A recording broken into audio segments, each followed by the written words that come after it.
It may seem strange to begin a class focused on literary genres with a discussion of advertising. But one of the reasons why I'm doing that is I've found that many of the same ways that we read and interpret advertisements to try to understand the messages that they are often trying to convey, that skill is easily applicable to literature as well.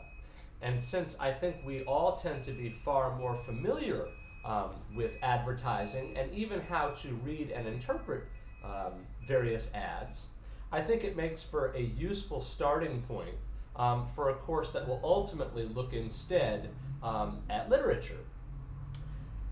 This is, advertising is an area in particular where we've focused a lot of our attention nationally and now certainly globally. We've also focused a lot of money on it. In the US alone, we spend about $500 billion a year on advertising. And since World War II, advertisers began developing much more sophisticated ways to deliver messages to consumers. Many advertising firms, for example, employ psychologists, linguists, sociologists. For those of you who are familiar with the show Mad Men, just think of the character Dr. Faye Miller, who is a good example of sort of someone who includes the sort of psychological analysis in branding and messaging. So one of the sort of founders of this new movement in advertising was a man named Ernest Dichter, and he's considered the father of motivational research. And he once claimed that the successful ad agency, quote, manipulates human motivations and desires and develops a need for goods with which the public has at one time been unfamiliar, perhaps even undesirous of purchasing. In other words, getting you to do something that you otherwise might not have thought to do or otherwise might not have wanted to do. And what Dichter and others realized is that when done carefully, when done thoughtfully, advertising can do just that. But you have to be careful about how you do it. You don't want to be overly blatant about the fact that you are trying to manipulate somebody's sensibilities. And so what advertising does very, very well is it presents, and it can be an image, it can be a scene, it can be a slogan, a logo, anything like that, that is on its face doing one thing, but then is often conveying lots of different meanings beneath the surface that perhaps we would not be aware of. Now, in the literal sense of that, there was actually a technique called subliminal advertising, right? Subliminal meaning sort of below the consciousness. It goes back to the 1950s and was popularized by a guy named James Vickery. And he conducted a study in a New Jersey movie theater in which he flashed the images, drink Coca-Cola, and the word hungry, with a question mark next to it, eat popcorn, using a machine called a T-scope. And essentially what he did, and I'm sure some of you, if not all of you, have sort of heard of this, but he flashed them up so fast, these messages, drink Coca-Cola or hungry, eat popcorn, so fast that the eye could not actually detect it, that you would not know that you were seeing that. It came up so quickly. But the theory was, because he did it over and over, right, all throughout, that at some level, subliminally, you would start to get the message even if consciously you never saw that message coming through. And so he used it, and he then reported that because of his subliminal advertising, Coke sales were up 18% and popcorn sales were up 15%. Again, thanks to this subliminal advertising. And from that point forward, a lot of businesses attempt to persuade audiences with different types of subliminal ads, actually flashing messages and things like that you wouldn't be able to see unless you slowed the frames down significantly. However, eventually there was enough public outcry that subliminal advertising in this literal sense was banned by the FCC, and it was made outright illegal in lots of other countries. And it's worth noting, too, that Vickery's study, where he reported these increases in sales, were bogus. It ends up that there's really very little evidence to support the effectiveness of subliminal advertising. But it's also worth noting that the concept of subliminal advertising, that is, appealing to you at levels that you might not be fully aware of, is still absolutely in practice. And I want to say now that although I'm going to focus on ads for the next couple of minutes, these same skills and these same techniques are what authors use too, where a word is not just a word, but it is often carrying lots of different meanings, some of them symbolic, for example. And so what they are doing as well is they're presenting you with one thing, but then there's a whole lot going on beneath the surface. And that's what I want to focus on throughout the semester. Yes, we're going to do it through literature, and yes, I want to familiarize you with the major genres of literature, but I'm much more interested in your critical and analytical reading skills. And that's why I think advertising is a good way for us to begin the course. So let me take you then to an ad, okay? One that I like for these purposes very much. This one is from Piaget. It's a high-end watchmaker. I haven't checked recently, but I think the watch that you see in this ad, would sell for $15,000, $20,000. So it's very expensive. Now, we don't learn that in the ad itself. I should tell you that this is from a magazine. This is from The New Yorker, from many years ago, actually. And I looked at it and I thought, I think this would be an intriguing ad for some closer reading.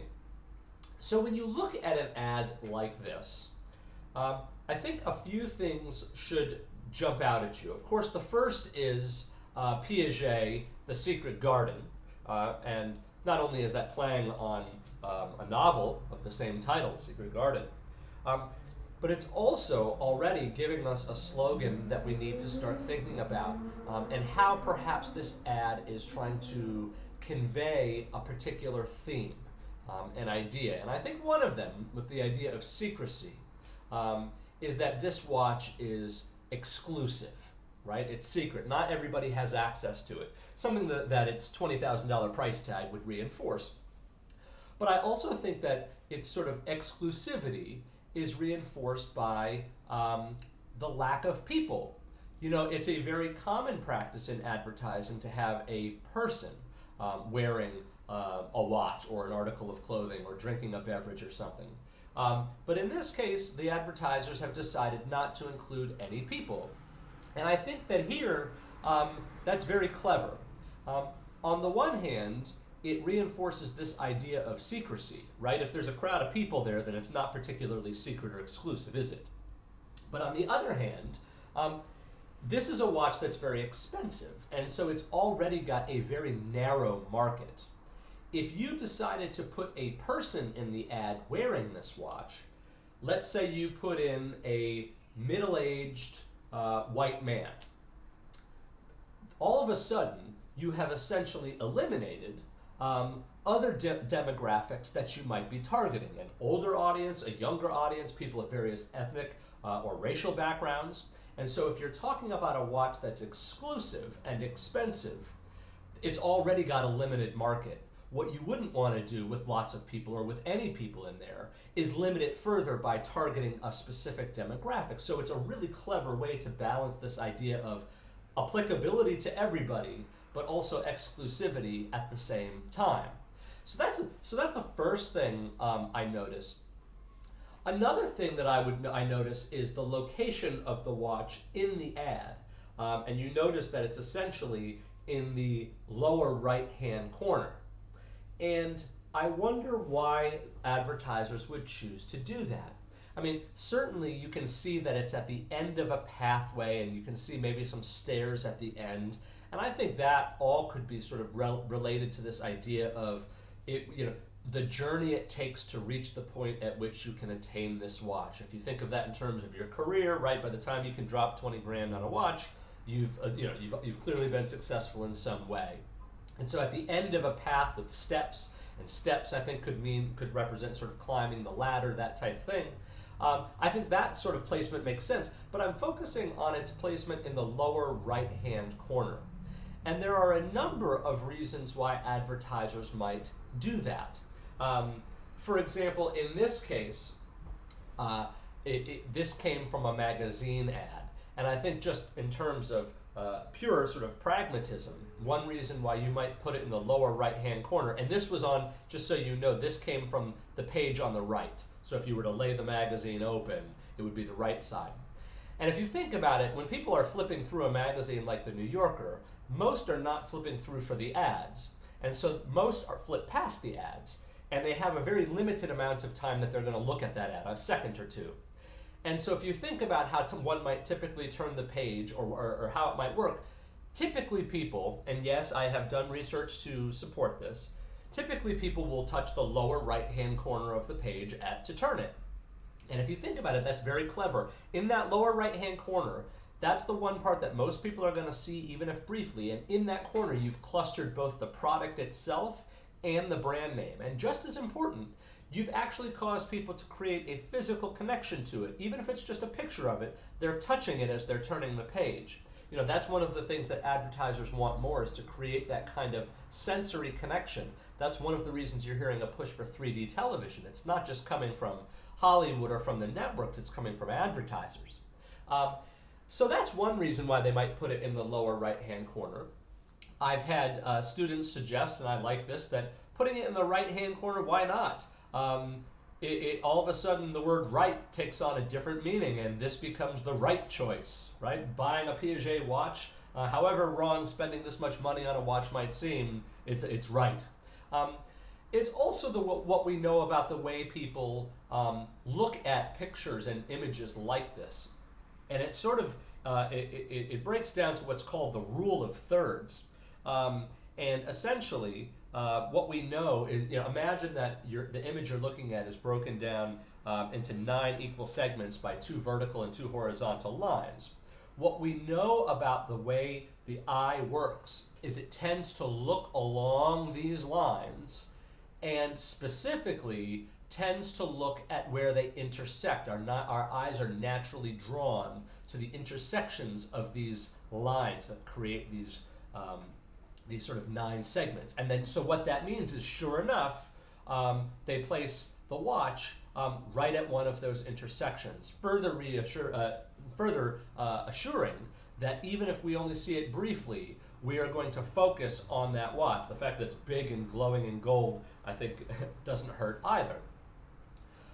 Other things I might want to ask is, why in a garden? Why would you use a garden to sell a watch? It doesn't seem like a natural fit. And so I might consider something about time and cultivation. I've already talked a little bit about the stairs, but the last thing I want to talk about is 10:10, the time that the watch is set to. Okay? This is not a coincidence. And in fact, if you look at, make this a challenge. If you pick up a magazine or something like that and look through it, you will see that 90-something% of watches are set to 10:10, or maybe 10:09 or 10:11, but some permutation of that. Okay? And here are some images I've taken from various ads just to sort of support that. And it's not an accident, right? For about 70 years now, a little more than that, 10:10 has been the industry standard, but it used to be 8:20. So imagine, instead of the 2 hands pointing up, the exact same sort of angles, but pointed down. And there are a number of reasons given for this. Okay, watchmakers and advertisers have said that, for one, 10:10 creates a kind of smiley face, and that makes sense. Why would you want a watch with 2 hands aiming down, suggesting something sort of negative or a drooping face or arrows pointed downward, when you could simply rearrange them to look far more positive and aspirational? Just from a practical standpoint, where watch names are, the 10:10 tends to frame it, right? Because the brand name, not always though, even sometimes it's below, but oftentimes the brand name is sort of set right above that, and it sort of creates a framing.